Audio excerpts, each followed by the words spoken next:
नमस्कार। मैं हूं राहुल सिंह सोलंकी। विमर्श के इस यूट्यूब चैनल पर आप सभी का स्वागत है। नव वर्ष का इंतजार समाप्त हुआ और शुरुआत हुआ एक नए साल का। नए साल के साथ लोगों ने कुछ नए रिजोल्यूशंस लिए होंगे और कामना करेंगे कि यह वर्ष कुछ अच्छा और उनके लिए उपलब्धि बड़ा हो।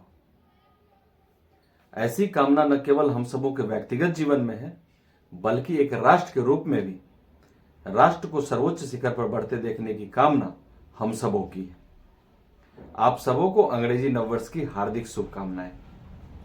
ईश्वर से आप सबों के स्वस्थ एवं दीर्घायु जीवन की मंगल कामना करता हूं। तो व्यक्तिगत स्तर पर हो या समाज से होते हुए परम शिखर पर राष्ट्र की बात हो, समस्याओं को अनदेखा करना या उन्हें कल पर टालना न केवल समस्याओं को चिरायु बनाता है, बल्कि एक लंबे अंतराल के बाद उसमें सुधार लाने में बड़ा समय लगता है। तो बेहतर होगा कि इस नए वर्ष में हम सबों को इस नेचर से छुटकारा मिले। कोरोना महामारी के अभूतपूर्व संकट से तबाह हुई दुनिया जैसे तैसे उभरने की कोशिश कर रही थी कि वापस अब उसे संक्रमित होने का डर सता रहा है। लॉकडाउन और लॉकडाउन के असर से लाइफ स्टाइल में हुए बदलाव को शायद ही कोई भुला पाएगा। एक छोटे से वायरस ने हम सबों को अपने ही घरों में नजरबंद कर दिया। हम न केवल असहाय हुए, बल्कि मानवता भी शर्मसार हुई। चीन समेत कई देशों में कोरोना जिस तेजी से बढ़ रहा है, उसने फिर से हम सबों की चिंता की लकीरों को प्रगाढ़ कर दिया है। कोरोना से उभर रही दुनिया के सर पर साल 2022 ने जो सबसे बड़ी चुनौती मढ़ी है, वह है यूक्रेन और रसिया की जंग।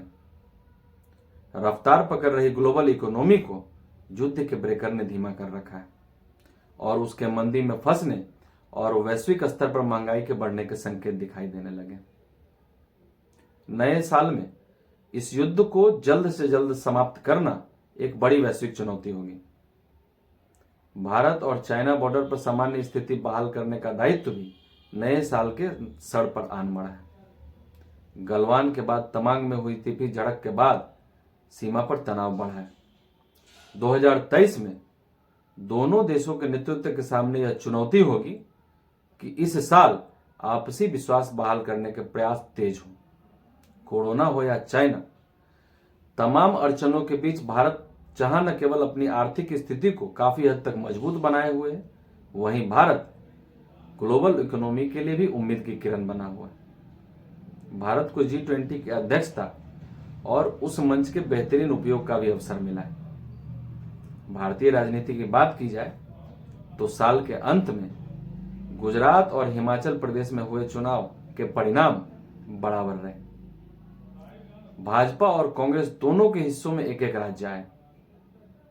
भाजपा ने जहां 7वीं बार लगातार गुजरात को जीतकर कीर्तिमान बनाया, वहीं मल्लिकार्जुन खड़गे के रूप में गांधी परिवार से बाहर का अध्यक्ष चुनकर और भारत जोड़ो यात्रा की शुरुआत कर कांग्रेस खुद को रिलॉन्च कर रही है।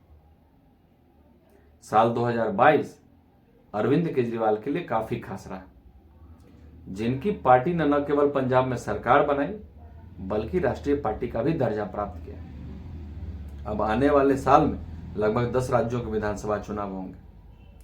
तो नया वर्ष न केवल उम्मीदें लेकर आता है, बल्कि उन उम्मीदों को मूर्त रूप में ढालने की चुनौतियां भी लेकर आता है।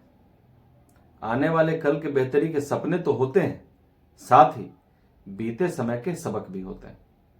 तो आने वाले कल को बीते हुए कल से बेहतर बनाने के लिए आवश्यक है कि राष्ट्रीय स्तर पर हमारी सरकार और व्यक्तिगत स्तर पर हम सभी नई पुरानी चुनौतियों से प्राथमिकता और सर्वसमावेशी दृष्टि के आधार पर पार पाने का संकल्प लें।